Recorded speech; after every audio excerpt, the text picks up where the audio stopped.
So I watch a lot of shows about obese people, from movies like What's Eating Gilbert Grape or whatever. But I'll also watch reality shows. Let's say Biggest Loser. I've been watching Heavy recently on Netflix. I watch a lot of the Discovery Health shows like the 500-pound man, the 650-pound man, the 700-pound virgin, the half-ton man, the three double quarter pounder woman or whatever, all that stupid crap. And a lot of that stuff, like you look at Biggest Loser, there's a lot of just outright deceit and lies in that show.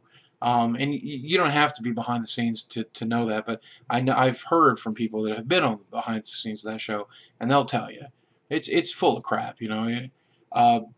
Heavy, a little more true to life, I think. But even then, a little hinky dinky or whatever. Discovery Channel, a little more true to life. They're more about the science, but again, they do exaggerate to make good TV. Because it is TV. It's there to keep you glued to the screen and watching. And of course, I've educated myself through the internet as hard and as well as I can by joining communities of large people talking about their lives, talking about their bodies. I've read countless articles. I've recently joined Reddit's Lose It subreddit, things along that lines, and I educate myself as much as I can about my condition. And I'll tell you, one of the things that rings true in all of these programs, and all of these shows, and all of these websites, is that if you've eaten yourself to 350 pounds and you're a woman, or 500 pounds and you're a guy, there's one thing that's absolutely true. There's something wrong with you. Not just physically, excuse me here,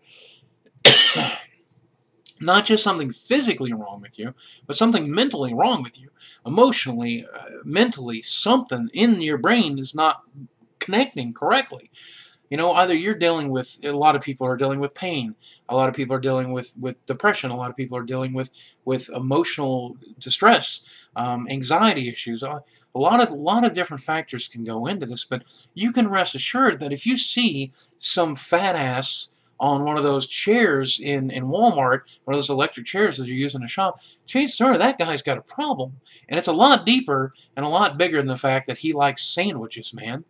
And all of these cases, and all of these shows, that rings true. Now, you look at Biggest Loser, they're pretty good about getting you into therapy. Heavy's pretty good about getting you into therapy. Some don't even give a shit about whether you look at therapy or not.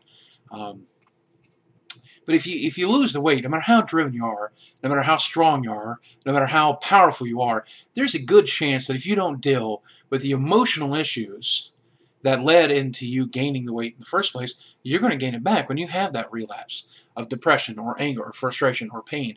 Your mother is going to die, your sister, your family, you're going to bury your dog. Bad things are going to happen to you in your life, and if you're used to turning to food and you don't know how to deal with that emotional shit, you will turn back to food again. And that's something I've faced the entire 37 years I've been on this planet. I think I'm in a good place. I think mentally I'm good. And then, 6 months of heavy weight loss, I'm doing great, and I'm kicking ass, and then I get depressed again, and I start eating again. But I've had about 2 solid years of not depression. It's 2 solid years of being really healthy, especially the last year. It's been phenomenal, the difference, And I think about how, because I've been dealing with that stress, and I've been dealing with that emotion, I've been dealing with those problems, and I've been constructive and educating myself about these things, and while I have not directly been in therapy, I've been using YouTube as therapy and my friends as therapy. Now that I've reorganized the way my brain thinks, I'm finally able to reorganize the way my brain thinks about food. So I used to think, well, I deserve to go out tonight and have a good meal with my friends. I deserve to eat, 2,000 calories in the form of a triple play at Chili's or a the giant burger at Red Robin's. I deserve that. I don't deserve that, man. I don't deserve to be trapped in a cage that is my own flesh anymore. I don't deserve to die 20 years earlier than I need to. Why did I ever think I deserved that? Why did I ever think, why was I not connecting the ramifications of these destructive behavior patterns, with the temporary reward? Because there was something not right in here, man. And finally it's clicking, and finally I'm getting a hold of it, finally I'm there, and I'm so happy about it. But the reason I'm recording this is because last night I watched an episode of Heavy, and I watched an episode about a guy who refused to deal with his emotional issues, and how he'd done the weight loss. He was an athlete, and how he was an athlete in school, and now he was an athlete as an adult, and he was a coach as an adult, and he's used to just grinding it out, fighting against the pain, and he'd done it over and over and over again. He gained the weight over and over and over and over again, and I don't want to be that guy. And if you're losing weight with me right now, if you're watching this channel, if you're on Reddit, lose it, one of the new followers there, or if you're a longtime subscriber, or you're finding me through YouTube searches, you need to deal with that shit too, because there's no point in you yo-yoing. There's no point in you gaining the weight back. There's no point in losing the weight if you're not going to start dealing with that crap. And I can tell you, I am the poster child for this, because a lot of people, I know, I don't want to make myself out to be a martyr here, but a lot of people are dealing with a lot of emotional pain. Buddy, let me tell you, I know what it's like. I'm not going to say that I had it worse than everybody out there. I'm not going to say that I had it worse than most people out there. But I'll tell you that I know emotional pain. I know what it's like to medicate yourself with a Big Mac. I know what it's like to medicate yourself at a buffet.